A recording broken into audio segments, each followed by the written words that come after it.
کہا جاتا ہے کہ وارث شاہ اگر شاہکار رومانوی فلم ہیر رانجھا میں ہیر کا کردار نبھانے والی فردوس کو دیکھ لیتے تو بے ساختہ کہہ اٹھتے کہ یہ جیتی جاگتی تصویر تو ان کے تصور سے بھی کہیں زیادہ حسین و جمیل ہے، اور اس میں کوئی شک نہیں کہ فردوس بیگم کے حسن نے فلموں پر اپنی اجارہ داری قائم رکھی، اور اکمل ہو یا اعجاز، بڑے سے بڑا اداکار ان کی زلفوں کا اسیر ہو گیا تھا۔ بدنام اور گمنام گلیوں سے آئی فردوس بیگم جس طرح نامور ہوئی وہ اپنی مثال آپ ہے۔ ہیرا منڈی سے بڑی بڑی اداکارائیں آئیں، بہت سارا پیسہ اور نام بھی کمایا، لیکن فردوس کو ان سب سے بڑھ کر کامیاب کہا جا سکتا ہے جس نے اپنی شناخت مکمل طور پر بدل دی۔ وہ حقیقی معنوں میں پنجابی فلموں کی ایک عہد ساز اور ناقابل فراموش اداکارہ تھی، جس نے انہیں سینما سکرین پر ناچتے ہوئے، اپنی اداکاری کے جلوے دکھاتے ہوئے اور نٹ کھٹ ادائیں دیکھی ہے، وہ کبھی انہیں فراموش نہیں کر سکا۔ دراز قد، موٹی اور نشیلی آنکھیں، دلکش خد و خال اور متناسب جسم جس پر ہر قسم کا لباس فٹ آتا تھا، یہ ساری وہ خصوصیات تھیں جو فردوس کو باقی اداکاراؤں سے الگ کرتی تھیں۔ ایک ڈانسر کے طور پر اپنا سفر شروع کرنے والی فردوس کی زندگی میں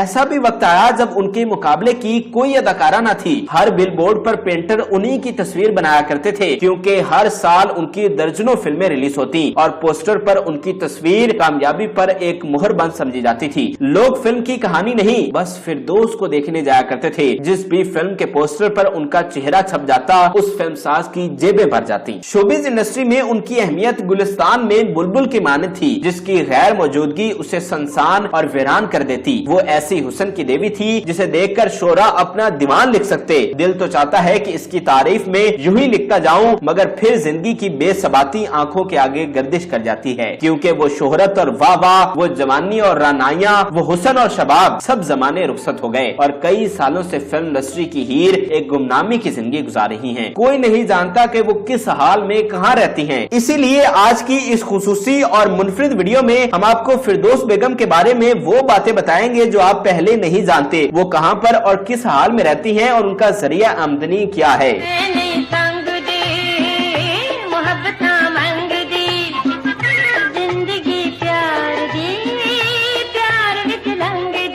فردوس بیگم نے فلمی دنیا سے بہت سارا پیسہ کمایا ہے، اس لیے آج انہیں زندگی میں آسائشوں کی کوئی کمی نہیں۔ فردوس بیگم لاہور کے پوش ترین ایریا گلبرگ میں واقع ایک انتہائی عالیشان گھر میں رہتی ہیں۔ یہ گھر علی زیب روڈ پر فردوس مارکیٹ کے ساتھ واقع ہے اور انہی کے نام سے ایک بہت بڑی مارکیٹ کو فردوس مارکیٹ کا نام دیا گیا ہے۔ کچھ لوگ تو یہ بھی کہتے ہیں کہ یہ اربوں روپے مالیت کی مارکیٹ کی مالکن کبھی فردوس ہوا کرتی تھی۔ یہ بہت پرانے وقتوں کی بات ہے۔ اپنے گھر کے ارد گرد ڈھیر سارا رقبہ ان کی ملکیت میں تھا، لیکن پھر انہوں نے سب بیچ دیا اور اس بہت بڑی مارکیٹ کا نام فردوس مارکیٹ رکھا گیا ہے، جس کے ایک طرف کینٹ، دوسری طرف ایم عالم روڈ کا ایریا اور تیسری طرف گلبرگ ہے۔ فردوس بیگم نے مارکیٹ تو بیچ دی، مگر ان کا گھر اسی حالت میں، اسی رقبے میں موجود ہے۔ آپ کے لیے یہ بات کسی دلچسپی سے خالی نہ ہوگی کہ فردوس بیگم کا گھر 6 سے 7 کینال میں واقع ہے اور فردوس بیگم کا گھر پرانے طرز کا تعمیر کیا گیا ایک سنگل سٹوری گھر ہے، جہاں پر ان کی سہولیات کی تمام چیزیں میسر ہیں۔ گھر کو اندر سے خوبصورت پردوں،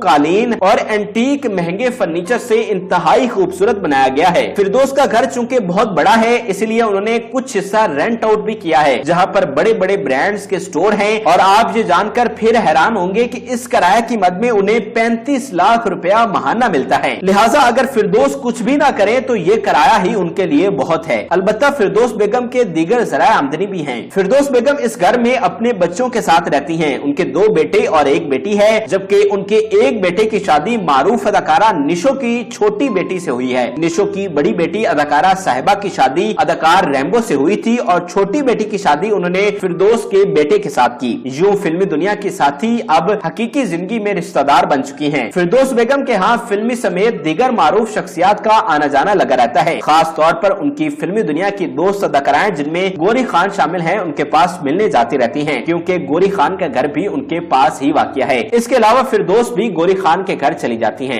آج کی فردوس ماضی کی فردوس سے مکمل بدل چکی ہے۔ حالانکہ ایسا بھی ہوتا ہے کہ کچھ اداکارائیں اس عمر میں بھی اپنی ہوس پرستی اور مال پرستی کو قائم رکھتی ہیں، جیسا کہ 65 سالہ انجمن کے بارے میں ہم نے آپ کو بتایا تھا کہ وہ کس طرح آج بھی مال کی ہوس میں لوگوں کو دھوکے دیتی ہیں، لیکن فردوس آج مکمل بدل چکی ہیں۔ اسکرین اور گلیمر سے دوری ان کے لیے بہت بڑا فائدہ بھی ثابت ہوئی ہے، کیونکہ اس گمنامی نے